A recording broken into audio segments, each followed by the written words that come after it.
நம்மளை வழிகெடுத்ததுக்காக வேண்டியே நம்மளோடு ஒட்டி இருக்கிறானே, இரத்த நாளங்கள் ஓடிக்கொண்டிருக்கிறானே, இந்த சைத்தான் தான் காரணம் உள்ளத்தை கலங்கப்படுத்துவதற்கு.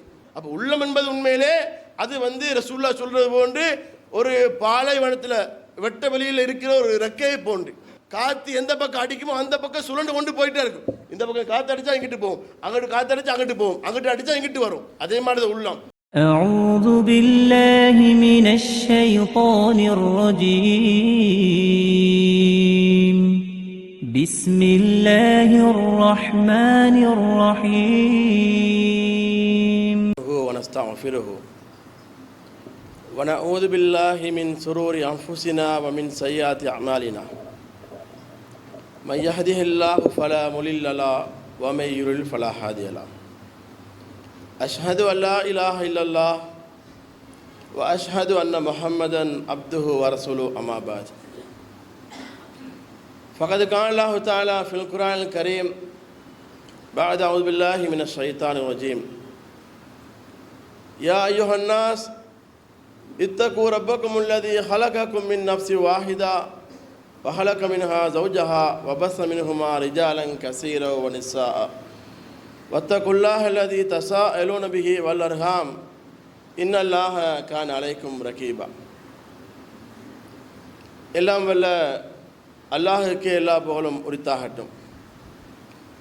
அகிலத்துக்கோர் அருக்குடையாக வந்த எம் பெருமானார் ஸல்லல்லாஹு அலைஹி வஸல்லம் அவர்கள் மீதும் அவர்களை அப்படியே பின்பற்றி வாழ்ந்த உத்தம சத்திய சஹாபாக்கள் சஹாபிய பெண்கள் மீதும் குறிப்பாக நம் அனைவர்கள் மீதும் அல்லாஹ்வுடைய சாந்தியும் சமாதானமும் என்றென்றும் நின்று நிலவட்டுமா என்று கூறியவனாக என்னுடைய ஜும்மா உரை ஆரம்பம் செய்கிறேன். அன்புக்குரிய அல்லாஹ்வின் நல்லடியார்களே, உள்ளத்தை தூய்மைப்படுத்துவோம் என்கின்ற தலைப்பில் ஒரு சில விஷயங்களை இன்றைய தினம் நாம் அறிந்து கொள்ள இருக்கிறோம். பொதுவாக மனிதன் இந்த உலகத்திலே ஒரு நல்ல விஷயத்தை செய்ய வேண்டும் என்றாலும் அல்லது ஒரு தீமையை அவன் செய்ய வேண்டும் என்றாலும் அவனுடைய உள்ளம் நாடிய ஒன்றைத்தான் அவன் செய்வான். உள்ளத்துக்குத்தான் ஒரு நன்மையை செய்வதற்கோ ஒரு தீமையை செய்வதற்கோ தூண்டக்கூடிய ஒரு சக்தி இருக்கிறது. அந்த உள்ளம் எதை நோக்கி ஆசைப்படுகிறதோ அதைத்தான் அவனுடைய செயல் வடிவிலே அவன் செய்ய போகிறான். பெரும்பாலும் இன்றைக்கு இந்த உள்ளத்தை பொறுத்த வரைக்கும் நல்லதின் பக்கம் நாடக்கூடியது என்பது மிக மிக குறைவாகத்தான் இருக்கிறது. ஆனால் தீமையை செய்வதற்கு பாவத்தை செய்வதற்கு அந்த உள்ளம் எந்த நேரமும் மனிதனுக்கு ஆசைகளை தூண்டிக்கொண்டே இருக்கிறது.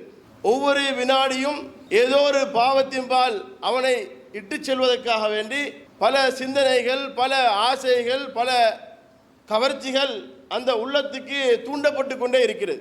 மனிதன் ஆசைக்கு மயங்கி அந்த உள்ளத்துக்கு கட்டுப்பட்டு அந்த பாவத்தை அவன் செய்து விடுகிறான்.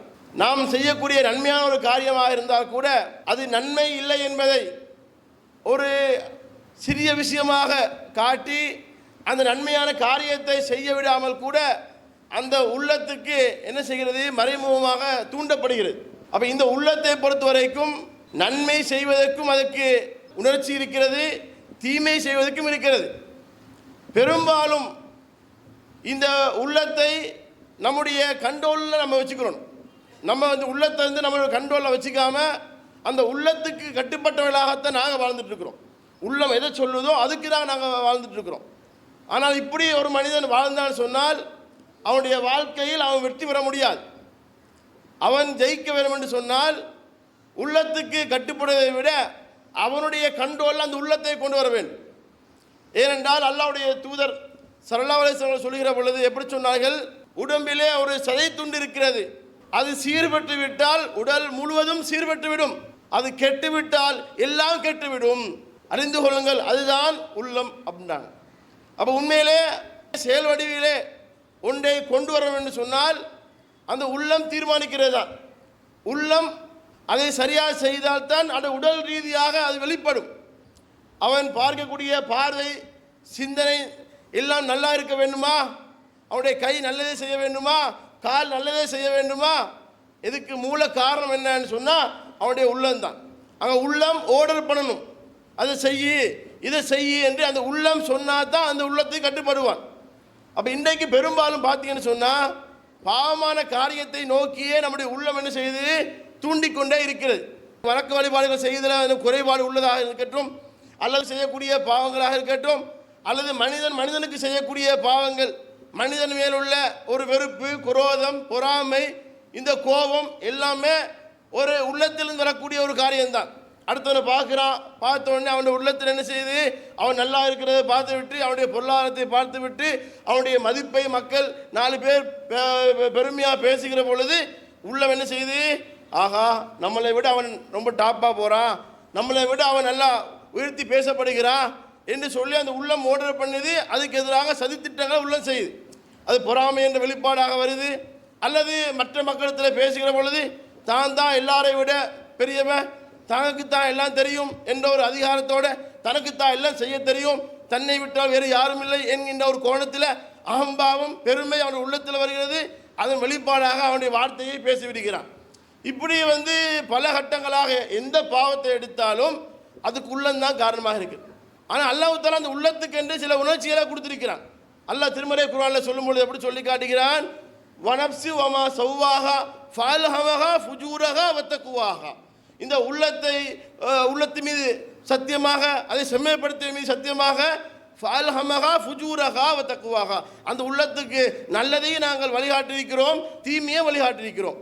உள்ளத்துக்கு ரெண்டையுமே சொல்லி கொடுத்துருக்கிறோம். எது நல்லது எது கெட்டது என்றதை அந்த உள்ளத்துக்கு நாங்கள் சொல்லி கொடுத்துருக்கிறோம். கத் அஃப்லஹ மன் ஸக்காஹா வ கத் ஹாப மன் தஸ்ஸாஹா.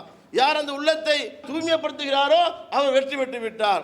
யார் அந்த உள்ளத்தை கலங்கப்படுத்துகிறாரோ அவர் நாசமடைந்து விட்டார். அப்போ அல்லாஹ் தஆலா இந்த உள்ளத்துக்கு என்ன செஞ்சிருக்கிறான்னு சொன்னால், நல்லதை கெட்டதை பிரிச்சறிஞ்சு எது நல்லது எது கெட்டது என்று விளங்கி சரியான ரூட்டில் போகிறதுக்கு அல்லாஹ் என்ன செஞ்சிருக்கிறான், உள்ளத்துக்கு கொடுத்துருக்கிறான். அதை தன்னுடைய கண்ட்ரோல் எடுத்து இது நல்லது இதைத்தான் நான் செய்யணும் என்று யார் அந்த உள்ளத்தை தன்னுடைய கட்டுப்பாட்டில் கொண்டு உள்ளத்தை தூய்மைப்படுத்துகிறானோ அவன் வெற்றி பெற்று விட்டான். அந்த உள்ளத்தை கட்டுப்பட்டு உள்ளம் சொல்றது மாதிரி தன்னுடைய வாழ்க்கையை அமைச்சுக்கிறானா அவன் நாசமாயிட்டான் என்று அல்லாஹ் திருமறை குர்ஆனில் சொல்லி காட்டுகிறான். இப்போ இதை நாங்கள் பார்க்கும் பொழுது ரசூலுல்லாவே அதிகமாக இந்த உள்ளம் விஷயத்தில் அல்லாஹ் இடத்துல பாதுகாப்பு தேடுறாங்க. ஹம்து ஸலவாத் என்று நம்ம ஒரு பயான் நிகழ்ச்சி ஆரம்பிக்கும் போது என்ன செய்வோம், சொல்லுவோமா இல்லையா? அதில் ஒரு இடையில வரும்போது வனஊது பில்லாஹி மின் சுரூரி அன்ஃபுஸினா, ரசூலுல்லா அந்த கேட்கக்கூடிய ஒரு பிரார்த்தனை, வனஊது பில்லாஹி மின் சுரூரி அன்ஃபுஸினா, என்னுடைய உள்ளத்தில் ஏற்படுகிற அந்த தீமையான காரியத்தை விட்டு நாம் உன்னிடத்தில் பாதுகாப்பு தேடுகிறோம். உள்ளத்தில் வரக்கூடிய தீமையான காரியங்கள் இருக்கிறது, அதை விட்டு நாம் பாதுகாப்பு தேடுகிறோம் என்று ரசூலுல்லாவே துவா கேட்குறாங்க.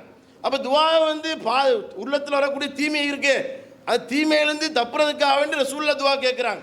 ரசூலுல்லாஹ் அல்லாஹ் இடத்துல கேட்கக்கூடிய இன்னொரு மிக முக்கியமான பிரார்த்தனை, அல்லாஹும்ம ஆத்தி நஃப்ஸி தக்வாஹா வ ஸக்கிஹா அந்த ஹைரு மன் ஸக்காஹா. இறைவா, இந்த உள்ளத்துக்கு நீ என்ன செய், தக்வாத்தா, அந்த உள்ளத்தை நீ தூய்மைப்படுத்து, நீ தான் தூய்மைப்படுத்துறவன் மிக சிறந்தவன் என்று சொல்லி ரசூலுல்லாஹ்வே அல்லாஹ் இடத்துல துவா செய்கிறாங்க. இது எதற்காக துவா செய்கிறாங்க? இந்த உள்ளம் என்பது அல்லாஹ்வுடைய கண்ட்ரோலில் இருக்கிறது. அந்த அல்லாஹ் என்ன செய்யணும், அந்த உள்ளத்துக்கு நல்ல சிந்தனைகளை தூண்டக்கூடிய விதத்தில், நல்லதை தூண்டக்கூடிய விதத்தில் அந்த உள்ளத்துக்கு அல்லாஹ் நல்லதை கொடுக்கணும் என்பதற்காக வேண்டி தக்குவா அந்த உள்ளத்துக்கு கொடு, இறைச்சத்தை கொடு, அதை தூய்மைப்படுத்து, பரிசுத்தப்படுத்து, நல்லது வழிகாட்டு என்று சொல்லி ரசூலுல்லாஹ் துவா செய்கிறாங்க. இப்படி உள்ளத்துக்கு ரசூலுல்லாஹ் உள்ளத்தை ஸ்ட்ராங் ஆக்குறதுக்காக வேண்டி, தூய்மைப்படுத்துறதுக்காக வேண்டி பிரார்த்தனை செஞ்சிருக்கிறாங்க. அதனால தான் அல்லாஹ்வுடைய தூதர் ஸல்லல்லாஹு அலைஹி அவர்கள் இந்த உள்ளத்தை குறித்து சொல்கிற பொழுது எப்படி சொன்னாங்க, இந்த உள்ளம் என்பது அல்லாஹ்வுடைய 2 விரல்களுக்கு இடையில தான் இந்த உள்ளங்கள் இருக்கிறது. அல்லாஹ் நினைச்ச மாதிரி அல்லாஹ் மாட்டி விடுவான். அதனால ரசூலுல்லாஹ்வே அதிகமாக துவா கேட்டாங்க. என்னது, யா முகல்லிபல் குலூப் சப்பித் கல்வி அலா தீனிக், யா அல்லாஹ் என்னுடைய உள்ளத்தை இந்த கொள்கையில் உறுதிப்படுத்தி, இந்த தீனில் உறுதிப்படுத்தி ரசூலுல்லாஹ் கேட்டாங்க. அப்போ சஹாபாக்களை ஆச்சரியப்படுறாங்க, அல்லாஹ்வுடைய தூதரே நீங்கள் ஏன் இந்த துவாவை அதிகமாக கேட்குறீங்க, நீங்கள் சரியான கொள்கையில் தான் இருக்கீங்க, சத்திய கொள்கையில் தான் இருக்கீங்க, ஏன் நீங்கள் உள்ளத்தை புரட்டக்கூடியவனே இன்று உள்ளத்தை இந்த மார்க்கத்தில் நிலைத்து நிற்க செய்ய துவா செய்கிறீங்களே என்று கேட்கும் பொழுது, இல்லை, இந்த உள்ளத்தை புரட்டக்கூடிய சக்தி அல்லாஹ்க்கு இருக்கு, அவனுடைய 2 விரல்களுக்கு இடையில தான் அந்த உள்ளங்கள் இருக்கிறது, நினைச்ச மாதிரி மாற்றி விடுவான் என்றான். உண்மையிலே பாருங்க, இன்றைக்கு நம்ம செய்யக்கூடிய ஒவ்வொரு காரியங்களும் நம்முடைய வாழ்க்கையில் இந்த உள்ளம் எதை நோக்கி செல்லுகிறதோ அதை நோக்கி தான் நம்ம போயிட்டு இருக்கிறோம். இதுக்கு முக்கியமான காரணம் என்ன சொன்னால், நம்மளை வழிகெடுத்ததுக்காக வேண்டியே நம்மளோட ஒட்டி இருக்கிறானே, இரத்த நாளங்கள் ஓடிக்கொண்டிருக்கிறானே, இந்த சைத்தான் தான் காரணம் உள்ளத்தை கலங்கப்படுத்துவதற்கு. உள்ளத்தை கலங்கப்படுத்துவதற்கு யார் காரணமாக இருக்கிறான்? சைத்தான் காரணமாக இருக்கிறான். அல்லாஹ் திருமறை குர்ஆனில் சொல்லும் பொழுது, இது சூரத்துன் நாஸ்ல சொல்றான். எப்படி சொல்லி காட்டுகிறான்? அல் ஹன்னாஸ், மறைந்திருந்து மறைமுகமாக கண்ணுக்கு தெரியாமல் என்னது தீங்கை தூண்டக்கூடியவன், மறைந்திருந்து தீங்கு செய்யக்கூடியவன், மறைந்திருந்து தீங்கு செய்கிறான், கண்ணுக்கு தெரியாது. எப்படி தீங்கு செய்கிறான்? அல்லதி யுவஸ்ஃபிசு ஃபீ சுதூரின் நாஸ், மனிதனுடைய உள்ளங்களிலே ஊசலாட்டத்தை உண்டாக்குவதன் மூலமாக, மனிதனுடைய உள்ளங்களிலே ஊசலாட்டத்தை பாவத்தை செய்வதற்கு தூண்டுவதன் மூலமாக என்ன செய்கிறான்? அவன் மறைந்திருந்து தீங்கு செய்கிறான். அப்போ தீங்கு செய்வதற்கு முக்கியமாக சைத்தான் காரணமாக இருக்கிறான். சைத்தான் மனிதனை எப்படி தீங்கு செய்ய வைக்கிறான்? அந்த உள்ளத்துக்கு ஆசையை ஊட்டுவதன் மூலமாக, உள்ளத்துக்கு ஒரு அலங்காரத்தை ஊட்டுவதன் மூலமாக உள்ளத்தை வழிகெடுக்கிறான். அப்போ உள்ளத்தை வழிகெடுத்தவுடனே அந்த உள்ளம் என்ன செய்யுது? நம்மளை வழிகெடுக்குது. மனிதனுடைய இரத்த நாளங்களில் சைத்தான் ஓடிக்கொண்டிருக்கிறான். அப்படின்னா என்ன அர்த்தம்? எந்த செகண்டும் எந்த நிமிஷமும் மனிதனை வழிகெடுப்பதற்காக வேண்டிய இரத்த நாளங்கள் இருக்கிறான். அப்போ மனிதனை வழிகெடுப்பதற்காக சைத்தான் என்ன செய்கிறான்? உள்ளத்தில் ஊசலாட்டத்தை உண்டாக்குவதன் மூலமாக மனிதனை எங்கேண்டு திசை திருப்பதற்காக காத்து கொண்டிருக்கிறான். அப்போ மனிதன் உண்மையிலே மனிதனை உள்ளத்தை பொறுத்த வரைக்கும் எப்போவுமே இன்ன நஃப்ஸல் அம்மாரத்தும் பிஸ்ஸூ, மனிதனுடைய உள்ளம் என்பது எப்பவும் தீமையை பக்கம் நாடக்கூடியதாக தான் இருக்குது. நல்லதன் பக்கம் நாடக்கூடியதை விட தீமையின் பக்கம் தான் நாடக்கூடியதாக இருக்கிறது. அதாவது தீமை செய்யக்கூடிய ஒரு நேரத்தில் அவனுக்கு என்ன செய்யும்? விளங்கும், அட இது தீமை, இது செய்கிறது பாவம். உண்மையிலே பாவம் செய்ய போகல அவனுக்கு உறுத்தல் ஒன்று உண்டாகும். யாராக இருந்தாலும் ஒரு கொலை செய்கிறான் வச்சுக்கோங்க, கொலை செஞ்சிட்டோடனே நான் தாதா பத்தியா 10 பேரை கொண்டுட்டேன், 20 பேரை கொண்டுட்டேன் என்று வீராவு பேசினாலும் அவனுடைய உள்ளத்தில் என்ன செய்யுது? அடே நம்ம தப்பு செஞ்சிட்டோம் போல, ஒரு உயிரை அணியாமல் கொலை செஞ்சிட்டோம் போல என்று அவனுடைய உள்ளம் உறுத்தும். அதே மாதிரி எதையோ ஒரு பாவத்தை செஞ்சாலும், ஒரு களவு செஞ்சாலும், அல்லது உதாரணத்துக்கு இன்றைக்கு மக்கள் சாதாரணமாக ஒரு பாவமாக பார்க்கக்கூடிய ஒன்று என்ன? பொய் பேசுறது. பொய் பேசுறது பாவம், அது ஹராமு, தடுக்கப்பட்டது, தீமையை பக்கம் நாடக்கூடியது என்று தெரிஞ்சிருந்தாலும் இன்றைக்கு அவசரத்துக்காக வேண்டி பொய் பேசுகிறவங்க இன்றைக்கு மனிதர்கள் இருக்கிறோமா இல்லையா? சின்ன சின்ன விஷயத்துக்காக பெற்றோரத்தில் போய் பேசுகிறான், வேலை செய்கிற இடத்துல கம்பெனியில் போய் பேசுகிறான், நண்பரிடத்தில் போய் பேசுகிறான், எந்த விஷயத்தை எடுத்துக்கிட்டாலும் வியாபாரத்துக்காக வேண்டி எத்தனை பொய்கள் பேசுகிறான். அப்போ இந்த பொய் பேசுகிறது பாவம் என்று தெரிந்தாலும் சைத்தான் என்ன செய்கிறான்? அவனுடைய உள்ளத்துக்கு அதை அழகாக காட்டுகிறான். அதே மாதிரி பொய் பேசுகிற மட்டுமா ஒருவரை பற்றி புறம் பேசுகிறான், அவதூறு பேசுகிறான், அல்லது ஏதோ ஒரு காரியத்தை செய்தாலும் எவ்வளோ பாவமான காரியமாக இருந்தாலும் அவனுக்கு உள்ளத்துக்கு தெரியுது தப்புன்னு தெரிஞ்சாலும் அதை செய்கிறானா இல்லையா? ஐயா செய்கிறான். சைத்தான் அவனை என்ன செய்கிறான்னு சொன்னால் அவனுடைய கண்ட்ரோலில் உள்ளத்தை கொண்டு வந்து வச்சுக்கிறான். சைத்தான் சொன்ன மாதிரி கேட்டு போகிறான். ஏன் நாளை மறுமை நாளை விசாரிக்கப்படக்கூடிய நேரத்தில் அல்லாஹ் தாலா மனிதத்தில் விசாரிக்கும் பொழுது சைத்தானை பார்த்து விரல் நீட்டி சொல்லுவாங்க, இவன் தான் என்னை வழிகெடுத்தினான். அப்போ அல்லாஹ் தாலா இடத்துல அந்த மனிதர்கள் சொல்லும் பொழுது சைத்தான் சொல்லுவான், என்ன நான் இவங்களுக்கு வாக்கு தான் கொடுத்தேன், நான் வாக்குதான் கொடுத்தேன், இப்படி செய்யுங்க அப்படி செய்யுங்கன்னு நான் வழிகாட்டு தான் செஞ்சேன். நான் எல்லாம் கையை பிடிச்சி கட்டாயப்படுத்தி அவங்கள நிர்பந்தப்படுத்தியெல்லாம் செய்யலை, சொல்லத்தான் செஞ்சேன், ஆசை வார்த்தையை தான் ஊட்டினேன் என்று சொல்லி சைத்தான் என்ன செய்வான்னா அவளுக்கு எதிராக அனுப்பான். அப்போ சைத்தான் என்ன செய்கிறான்? தவறான விஷயங்களை செய்வதற்கு எங்களுக்கு தூண்டிக்கொண்டே இருப்பான். அதனால தான் அல்லாஹ் திருமறை குர்ஆனில் சொல்கிறான், உங்களுக்கு சைத்தானிடத்திலிருந்து ஒரு தீங்கு ஏற்படுகிறது என்று நீங்கள் விளங்கி கொண்டால் ஃபஸ்தைது பில்லா, நீங்கள் முதல்ல என்ன செய்யுங்க? உங்களை சுதாரித்துக் கொள்ளுங்க. இது சைத்தானிடத்திலிருந்து இருக்கக்கூடிய ஒரு தீமை. சைத்தான் நம்ம வெளியெடுக்க போகிறான், சைத்தானுடைய பார்வையில் நம்ம ஒரு விஷயத்தை சிக்க போகிறோம் என்று உங்களுக்கு விளங்கிட்டா உடனே என்ன செய்யுங்க? நீங்கள் அல்லாஹ் இடத்துல பாதுகாப்பு தேடுங்க. சைத்தான் விட்டு பாதுகாப்பு தேடுறதுக்காக ரசூலுல்லாஹ் பல சந்தர்ப்பங்களில் அவுது பில்லாஹி மினஷ் ஷைத்தானிர் ரஜீம் சொல்லி சஹாபாக்கள் சொல்லிக் கொடுக்குறாங்க. விரட்டப்பட்ட சைத்தானை விட்டு நான் பாதுகாப்பு தர்றேன். சைத்தான் ஒரு தீமையை நமக்கு தூண்டுற மாதிரி ஒரு எண்ணம் நமக்கு வருதா, உடனே நீங்கள் என்ன செய்யுங்க? அவுது பில்லாஹி மினஷ் ஷைத்தானிர் சொல்லுங்க. ஏன் தொழுகையில கூட ரசூலுல்லாஹ் இந்த வார்த்தையை சொன்னவங்களாம் இல்லையா? எப்படி சொன்னாங்க? பொதுவாக எல்லாருக்கும் தெரிஞ்ச விஷயம், சைத்தானை பொறுத்த வரைக்கும் நல்லது செய்வதற்கு எப்போதும் மனிதனுக்கு இடம் கொடுக்க மாட்டான். ஏன்? அவன் அப்படித்தான் அல்லாஹ் இடத்துல சபதம் ஏற்று வந்திருக்கிறான். என்ன சபதம்? நமக்கு எல்லாம் தெரியும். அவன் அல்லாஹ் இடத்துல கோபத்துக்கு உள்ளாதனால நான் எல்லா மனித சமுதாயத்தையும் வழி எடுப்பேன் என்று அல்லாஹ் இடத்துல சவால் விட்டு வந்திருக்கிறான். அந்த சைத்தான் என்ன செய்கிறான்? நன்மை செய்ய விடாமல் மனிதனை கெடுத்துக்கொண்டே இருக்கிறான். அவன் மனிதன் என்ன செய்கிறான்? மூமினை பொறுத்த வரைக்கும் அல்லாஹ் கட்டுப்பட்டவன், ஈமான் கொண்டவன், அவன் சொர்க்கத்துக்கு போகணும்னு சொல்லி ஆசையில் வணக்க வழிபாடுகள் செய்வதற்கு வருகிறான். அப்போ சைத்தான் இந்த நன்மை செய்யக்கூடிய மனிதனை நோக்கி நன்மை செய்ய விடாமல் தடுப்பதற்கான வேலைகளை செய்கிறான். பாங்கு சொல்லப்படுதா? எல்லாருக்கும் தெரியும். பாங்கு சொன்னால் பள்ளிக்கு போகணும்னு சைத்தான் விரண்டு ஓடுகிறான். பெரிய ஒரு சத்தத்தை போட்டுக்கிட்டு சைத்தான் வெளியே என்ன செய்கிறான்? வேகமாக விரண்டு ஓடுகிறான். பாங்கு சொல்லி முடிய திரும்ப வருகிறான்.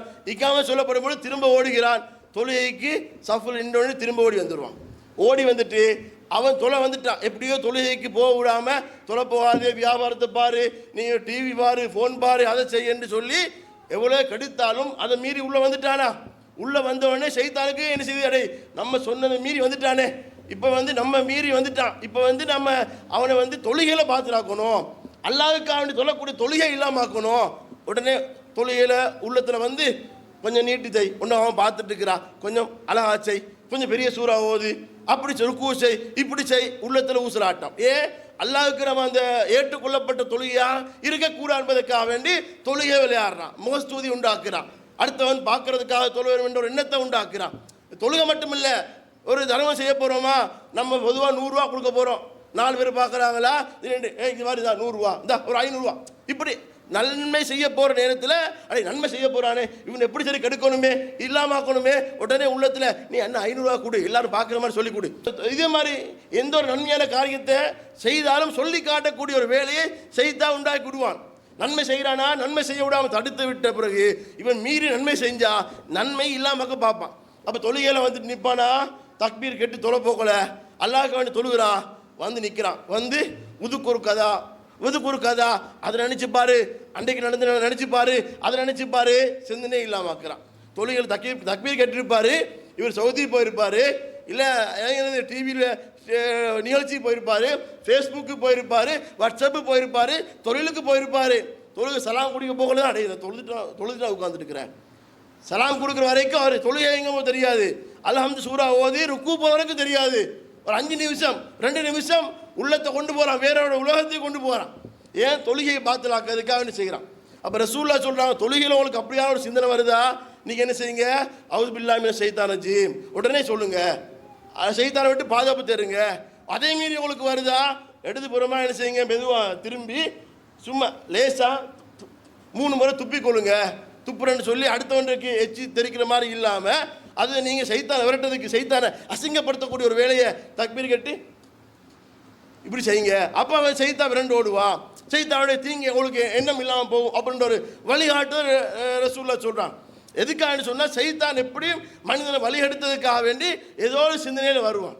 இன்னும் சொல்லப்போனால் எங்களுடைய கொள்கைகள ரீதியில் கூட உள்ளத்தை கலங்கப்படுத்துறதுக்காக வேண்டி சைத்தான் வருவான். நம்ம தௌஹீத்வாதியாக இருக்கிறோமா, ஏகத்துவவாதியாக இருக்கிறோமா, உடனே வருவான். அடே இவன் அல்லாஹ்வுக்கு இணை வைக்கிறத விட்டு இவன் விலகி நிற்கிறான், அல்லாஹ் உறுதியாக நம்ப வேண்டிய கொள்கைகள் இருக்கிறான், இவன் எப்படியாவது இணை வைப்பான கொள்கையை கொண்டு போகணும், இவன் சிறுக்கு செய்கிறான் இல்லை, தர்காவுக்கு போகிறான் இல்லை, தாயத்து கட்டான் இல்லை, அது பாவம் இது பாவம் என்று சொல்லி அவன் விலகி இருக்கிறான். இவன் எப்படி நாசமாக்குறது? உடனே நம்ம கலா கதிரில் அல்லாஹ்வுடைய விஷயத்தில் விளையாடுறதுக்காக வேண்டி உள்ளத்தில் சிந்தனையை கொண்டு போவான். இந்த உலகத்தை படைச்ச யாரு?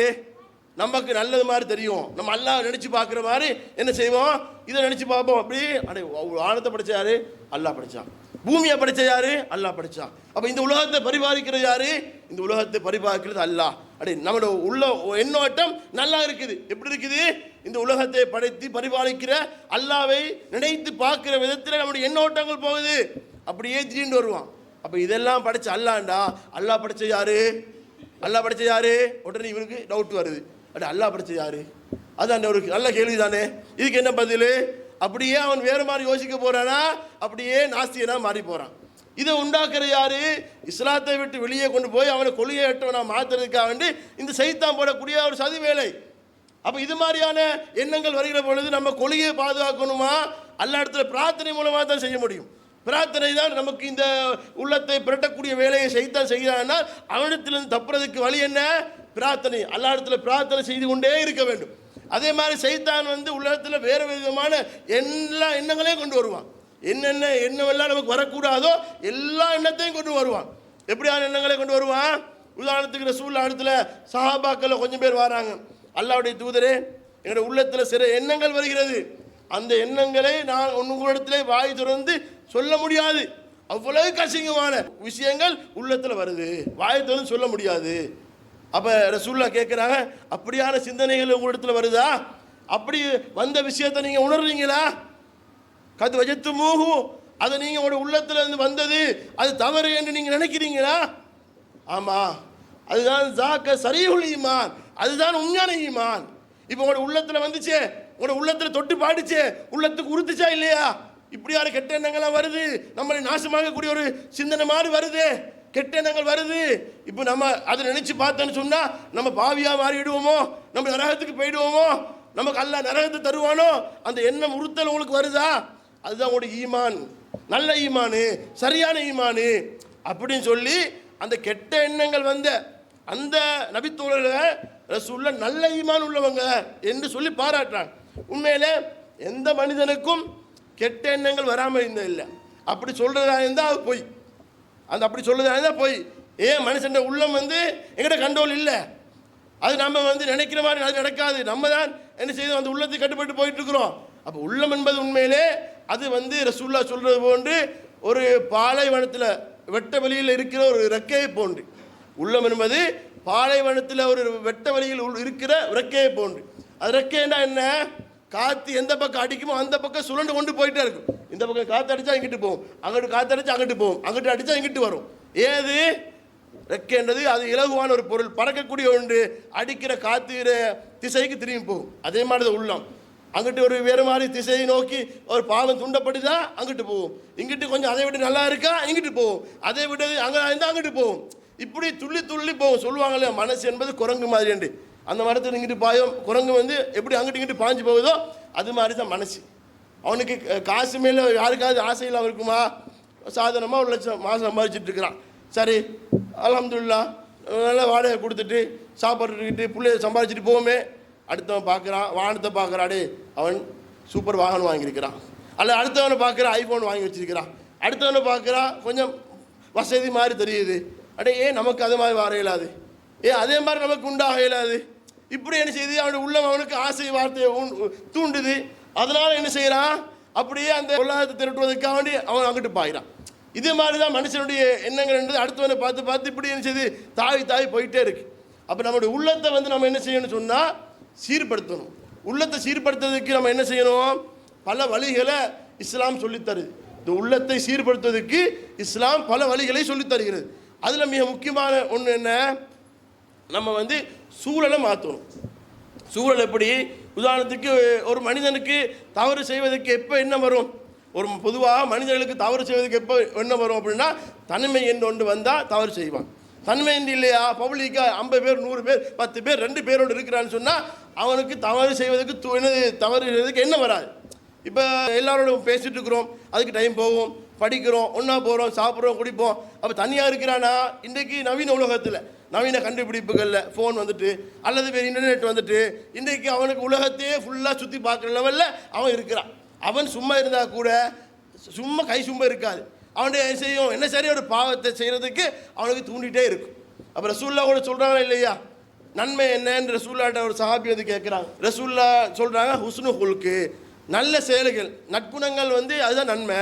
நன்மைன்னா நல்ல குணம். தீமைன்னா என்னன்னு கேட்குறான். இஸ்மன்னா என்னன்னு கேட்குறான். அது உன்னுடைய உள்ளத்தில் வரக்கூடிய ஒரு சங்கடம். உள்ளத்தில் வரக்கூடிய சங்கடம்னா என்ன? இதை மற்றவர்கள் பார்த்தா என்ன வெறுப்பார்களோ என்று நினைக்கக்கூடிய ஒரு சங்கடம்.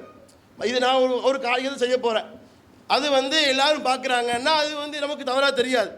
இப்போ நான் இது ஒரு விஷயம் செய்ய போகிறேன், அது அடுத்தவன் பார்த்துருவானோ, இது அவர் பார்த்தா என்ன நினைப்பாரோ, இப்படி எது உங்களுடைய உள்ளத்திலே சங்கடத்தை, எது உங்களுக்கு உறுத்தலை உண்டாக்குமோ அதுதான் பாவம் என்றான்.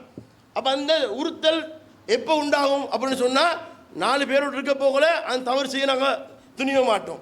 தனியாக இருக்க போகல, யார் பார்க்க இருக்கிறா, அல்லா பார்க்குறான், அல்லா பார்க்குறான், நம்ம தௌபா செஞ்சுக்குவோம். ஏன் செய்தி செய்தான் செய்வான்னா அப்படியான ஒரு எண்ண ஓட்டத்தை தருவான். அப்போ நம்ம முதல்ல உள்ளத்தை சரி சீர்படுத்துறதுக்கு என்ன செய்யணும்னு சொன்னால், தனிமை என்கின்ற அந்த நிலையை விட்டு போட்டு நம்ம மக்களோட மக்களாக இருக்கிறதுக்கு பார்க்கணும். தனிமை என்று வரக்கூடாது. தனிமை என்று வந்துட்டு சொன்னாவே மனுஷன் நாசமாக போவான். உதாரணத்துக்கு அதனால தான் ரசூலுல்லாஹ் சொன்னாங்க இல்லையா, ஆணும் பெண்ணு தனிச்சிருக்கவானா, நான் பெர்ஃபெக்ட், நான் நல்லா இருப்பேன், நான் ஈமான பாதுகாத்துக்கொள்வேன், நான் தக்குவாதாரி என்று எப்படி தான் சொன்னால் கூட சைத்தா சும்மா இருப்பானா? ரசூலுல்லாஹ் சொன்னா 3 சைத்தா இருக்கிறான். நீங்கள் நல்லவங்க தான், அவங்க நல்லவங்க தான். இருந்தாலும் மூணாவது யார் இருக்கிறா? சைத்தான் இருக்கிறான். அவன் சைத்தான் என்ன செய்வான்? உங்களுக்கு தேவையில்லாத சிந்தனைகளை ஊட்டுவான். அதன் மூலமாக நீங்கள் வழி தவறி போவீங்க. அப்போ தனிமை என்பதே இஸ்லாம் எனக்கு தடுக்குது. மூன்றாவது சைத்தான் அந்த பாவத்தை செய்ய தூண்டுவான். அப்போ உள்ளத்தில் சைத்தான் அவன் பல கில்லாடி. எப்படிப்பட்ட கில்லாடி நமக்கெல்லாம் தெரியும். ஆதம் அலைஹிஸ்ஸலாம் மூலமாக அவன் வழி எடுக்கப்பட்டான். அவன் சொல்லக்கூடிய காரணம் ஏன்? எல்லா மலக்குமார்களும் சுஜூத் செய்யும் பொழுது அவன் ஆதம் அலைஹிஸ்ஸலாத்துக்கு சுஜூத் செய்யவில்லை. அதனால அவன் அல்லாஹ்வுடைய கோபத்துக்கு ஆளாகிறான். அவன் சுஜூதி செய்யாத காரணம் என்ன? நான் நெருப்பால் படைக்கப்பட்டவன், நான் பவர்ஃபுல். ஆதம் யாரு? களிமண்ணால் படைக்கப்பட்டவர். அவர் சாதாரண ஒரு மனிதர். நான் அவருக்கு போய் ஏன் கட்டுப்படணும்? அவர் என்னைய கட்டுப்படணும். நான் ஒரு பவர்ஃபுல்லு அப்படின்னு அகம்பாகம் பேசினான், பெருமை கொண்டான், அல்லாஹ்வுடைய கோபத்துக்கு ஆளானான். அல்லாஹ்வுடைய கோபத்துக்கு ஆளான பிறகு அவன் என்ன செய்கிறான்? நான் அல்லாஹ் அவனை ரஜீம், நீ விரட்டப்பட்டவன், நீ நரகத்துக்குரியவன், நீ சபிக்கப்பட்டவன் அல்லாஹ் அவனுக்கு என்ன செய்கிறான்? ஒரு கெட்ட நிலையை அல்லாஹ் உண்டாக்குறான். அதுக்கு பிறகு அல்லாஹ்ட்ட கேட்குறான், அவகாசம் கேட்குறான். உலகம் அழிகிற வரைக்கும் எனக்கு டைம் தாங்க, உலகம் அழிகிற வரைக்கும் எனக்கு டைம் தாங்கன்னு கேட்கும் பொழுது அல்லாஹ் டைம் கொடுக்குறான். அப்போ அவன் என்ன செய்கிறான்னு சொன்னால், யாரால் கெட்டு போனான? ஆதம் அலைஹிஸ்ஸலாத்தை. ஆதம் அலைஹிஸ்ஸலாத்தை வழி எடுக்கணும். ஆதம் அலைஹிஸ்ஸலாத்துடைய சந்ததியை வழி எடுக்க வேண்டும் என்பதற்காக வேண்டி அந்த நேரத்திலேயே ஆதம் அலைஹிஸ்ஸலாத்தை வழி எடுப்பதற்காக வேண்டி அவன் சதித்திட்டம் போடுகிறான். எப்படி? அல்லாஹ் தஆலா ஆதம் அலைஹிஸ்ஸலாத்துக்கு சொல்கிறான், ஆதமே, சுவர்க்கம் உங்களுக்கு எல்லாம் ஹலாலாக்கப்பட்டிருக்கு, நீங்கள் விரும்பியவாறு சாப்பிடுங்க, குடிங்க, என்ன செஞ்சுட்டு போங்க. ஆனால் இந்த மரத்தை மட்டும் நெருங்க வேணாம். அப்போ இப்லீஸ் என்ன செய்கிறான்? ஆதம் அலைஹிஸ்ஸலாத்துலையும் ஹவ்வா அலைஹிஸ்ஸலாத்துடைய உள்ளத்தில் வந்து அல்லாஹ் இந்த மரத்தை ஏன் தடுத்திருக்கிறான் தெரியுமா? இது அல்லாஹ் சாப்பிடக்கூடாதுன்னு சொல்லிக்கிறான். இதை சாப்பிட்டீங்கன்னா நீங்கள் மௌத்தா போக மாட்டீங்கப்பா, நிரந்தரமாக வாழுவீங்க, அதனால அல்லாஹ் தடுத்திருக்கிறான். அதே மாதிரி திரும்ப இது சாப்பிட்டா நீங்கள் மலக்கா மாறுவீங்க, மலக்கா போவீங்க, அதனால அல்லாஹ் அவங்களுக்கு சாப்பிடுவான்னு இருக்கிறான். இப்படி ஆசை வார்த்தையை தூண்டி ஒரு மாதிரி சாப்பிட வச்சான். சாப்பிட்டாங்களா? அல்லாஹ்வுடைய கோபத்துக்கு ஆளாகி சுவர்க்கத்திலிருந்து வெளியேற்றப்பட்டாங்க. அப்போ ஆதம் அலைஹிஸ்ஸலாம் மன்னிப்பு கேட்குறாங்க, அல்லாஹ் மன்னிக்கிறான். அப்போ இதில் சைத்தான் என்ன செய்கிறான்னு குறுக்கிட்டு தான் எப்படி வழிகட்டு போனனோ அது மாதிரி அவர் வழிகட்டு போகணும், அவரை போன்று அவருடைய சந்ததி எல்லாம் வழிகட்டு போகணும். அதனால அதுவும் முபீன், தெளிவான எதிரி என்று அல்லாஹ் திருமறை குர்ஆனில் சைத்தானை குறித்து சொல்கிறான். சைத்தானை நீங்கள் எச்சரிக்கையாகிறீங்க, அவனிடத்தில் கவனமாகிறீங்க. ஏனென்றால் நம் அனைவரையும் வழிகெடுப்பதற்காக வேண்டி அவன் அவகாசம் பார்த்து கொண்டிருக்கிறான். நம்முடைய முன்னாலும் நம்முடைய பின்னாலும் வலதுபுறம் இடதுபுறம் என்ன செய்கிறான்? அவகாசம் பார்த்து கொண்டே இருக்கிறான், வழிகெடுப்பதற்காக வேண்டி. அப்போ உள்ளத்தை நாங்கள் சீர்படுத்தி கொண்டு சொன்னால் சைத்தானுடைய தீங்கிலிருந்து நாம் தப்ப முடியும். உதாரணத்துக்கு ஒரு மனிதனுடைய உள்ளத்தில் வரக்கூடிய இந்த கெட்ட எண்ணங்கள் இருக்கிறது, இந்த கெட்ட எண்ணங்களை நம்ம நடைமுறைப்படுத்தினால்தான் அது பாவம், குற்றம். எல்லாருக்கும் கெட்ட எண்ணம் வரும், கெட்ட எண்ணம் வராமல் யாருக்கும் இருக்காது. எந்த ஒரு மனிதனாக இருந்தாலும் கெட்ட எண்ணம் வரும். அப்போ கெட்ட எண்ணங்கள் வருகிற பொழுது அது உள்ளத்தோடு அடித்து அது நாசமாக்கிட்டு சொன்னால் அதுக்காக ஒரு நன்மை உங்களுக்கு எழுதப்படுகிறது. ரசூலுல்லாஹி ஸல்லல்லாஹு அலைஹி வஸல்லம் சொல்லக்கூடிய நேரத்தில் சொல்கிறாங்க, என்னுடைய உம்மத்துக்காக அல்லாஹ் எனக்காக ஒரு அவகாசத்தை அல்லாஹ் தந்திருக்கிறான். என்ன அவகாசம்? மனிதனுடைய உள்ளத்திலே தோன்றக்கூடிய கெட்ட விஷயங்கள், உள்ளத்திலே தோன்றக்கூடிய எல்லா விஷயங்களையும் அவன் பேசாத வரைக்கும், அவன் தன்னுடைய வாயினாலேயோ கையினாலேயோ உடம்பினாலேயோ அது வெளிப்படுத்தாத வரைக்கும் அவனுக்கு நன்மை எழுதப்படுகிறது, அது குற்றமாக எழுதப்படாது. உதாரணத்துக்கு உங்களோட உள்ளத்தில் ஒரு கெட்ட எண்ணம் வருது, போய் பேசணும்னு நினைக்கிறீங்க. ஒருத்தன் கோல் அடிக்கிறானே, எங்கப்பா கடன் தந்து 2 நாள் ஆச்சு, இல்லை கடன் இல்லைன்னு சொல்லலாது. அப்போ நீங்கள் என்ன செய்ய யோசிக்கிறீங்க? அப்படி போய் பேசினா இவனை தப்பிச்சுக்குவோம், ஆனால் நாங்கள் போய் பேசினா அல்லாட்ட மாட்டிக்குவோம். இல்லைப்பா நான் தரத்தாக இருந்தேன், தரையெல்லாம் போச்சு, ஏதோ உண்மை சொல்லணும் வச்சுக்கோங்க. அப்போ அவன் உண்மை பேசுகிறான், ஏதோ விதத்தில் உள்ளத்தில் வருது, போய் பேசுவோம், இல்லை களவாண்டுவோம், திருடுவோம், தப்பு செய்வோம், புறம் பேசுவோம், அவதூறு பேசுவோம், என்ன சரியான உள்ளத்தில் வருது. உடனே நீங்கள் உள்ளத்தில் சுதாரித்து கொண்டு தடுக்கிறீங்க. தடுத்தன்னு சொன்னால் அது உங்களுக்கு அந்த உள்ளத்துக்கு அந்த பாவத்தை செய்யாத காரணத்தினால, அது வாயினாலேயோ உடம்பினாலேயோ வெளிப்படுத்தாத காரணத்தினால அது நன்மையாக எழுதப்படுகிறது. அதே உள்ளத்துக்கு ஒரு நல்லெண்ணம் வருது, தொழுவணும், குர்ஆன் ஓதணும், தானம் தர்மம் செய்யணும், ஒரு நல்ல சிந்தனை வருது. அதை நீங்கள் என்ன செய்கிறீங்க? செய்யலை. செய்ய நினைக்கிறீங்க, உள்ளத்துக்கு வந்துச்சு, செய்யணும்னு நினச்சிங்க, செய்யலை. அப்போ நன்மை எழுதப்படுகிறது. ஏன்? அது உள்ளத்தில் நன்மை என்பதனால நன்மை எழுதப்படுகிறது. அதே உள்ளத்துக்கு நல்ல அந்த சிந்தனை வருகிறது, நன்மையை நடைமுறைப்படுத்துறீங்க, நடைமுறைப்படுத்துவதனால நன்மைகள் எழுதப்படுகிறது. கிட்டத்தட்ட உங்களுக்கு 700 வரைக்கும் அந்த நன்மையை பொறுத்து அது கூடிக்கொண்டே செல்கிறது. அப்போ உள்ளத்தில் வரக்கூடியது அது கெட்ட விஷயமாக இருந்தாலும் அதுக்கு வந்து நீங்கள் செய்யாட்டி நன்மையாக தான் எழுதப்படுகிறது. கெட்ட விஷயமே தோணுது, கெட்டதே செய்கிறீங்க, கெட்ட செஞ்ச என்ன ஆகுது, அது ஒரு பாவமாக தான் எழுதப்படுகிறது. அல்லாஹ் மனிதனுக்கு செஞ்சிருக்கிற அருள் என்ன அருள், நீங்கள் குற்றம் செய்கிறீங்க, ஒரு தவறு செய்கிறீங்க, ஒரு பாவம் செய்கிறீங்க, அது அல்லாஹ் ஒரு பாவமாக தான் எழுதப்படுகிறான். ஆனால் நன்மை செய்கிறீங்க அது பல மடங்காக எழுதப்படுகிறது. ஏனென்றால் திருமலை குர்ஆன்ல ஒரு வசனம், என்ன வசனம், அல்லாஹ் தஆலா சொல்லக்கூடிய நேரத்தில் வைன் துபுது மாஃபி அன்ஃபுசிக்கும் அவ் துகுஃபூஹு யுஹாசிபுக்கும் பில்லாஹ், நீங்கள் அவங்களோட உள்ளத்தில் வரக்கூடிய விஷயத்தை வெளிப்படுத்தினாலோ மறைத்தாலோ அல்லாஹ் மறுமையில் விசாரிப்பான். சூரத்துல் பக்கராவுடைய கடைசி வசனங்கள். அப்போ உங்களுடைய உள்ளத்தில் வரக்கிற ஒரு விஷயத்தை வெளிப்படுத்துறீங்க இல்லை மறைக்கிறீங்க, எப்படி இருந்தாலும் அல்லாஹ் மறுமையில் விசாரிப்பா. அப்படி சொன்னோடனே சஹாபாக்களுக்கு ஆச்சரியம். என்ன ஆச்சரியம், அடே உள்ளத்தில் வாரதை வெளிப்படுத்தினா அது குற்றம், அதுக்காக எல்லாம் மறுமையில விசாரிப்பான்டா ஒரு நியாயம். உள்ளத்தில் வந்ததை மறைச்சிக்கிட்டோம், மறைச்சாமல் மறுமையில விசாரிக்கிறான்னா இது சக்திக்கு உட்பட்ட காரியம் இல்லையாப்பா, இதை எங்களால் செய்ய முடியாது. உடனே ரசூல் இடத்துல போய் சொல்கிறாங்க, அல்லாஹ்வுடைய தூதரே இப்படியா ஒரு குர்ஆன் வசனம் வந்திருக்கிறது, இதை நாங்கள் எப்படி நடைமுறைப்படுத்துவது, இது எங்களுக்கு சாத்தியம் இல்லையே. அப்போ அல்லாஹ்வுடைய தூதர் கேட்குறாங்க, நீங்கள் சாத்தியம் இல்லைன்னு எப்படி சொல்கிறீங்க, சமயங்கன்னா அத்தாங்கன்னா நீங்கள் அல்லாஹ்வுக்கு செவியேற்றோம் கட்டுப்பட மாட்டோம் சொல்ல மாட்டீங்களா? சொல்லுவோம். அப்படின்றால் அல்லாஹ் வந்து உங்களுக்கு இந்த வசனத்தை மாற்றுவான். நீங்கள் எதாக இருந்தாலும் செய்ய மாட்டேன் என்று யூதர்கள் சொல்வதை போன்று நீங்கள் என்ன செய்யக்கூடாது, வேதக்காரர்கள் சொல்வதை போன்று சொல்லக்கூடாது.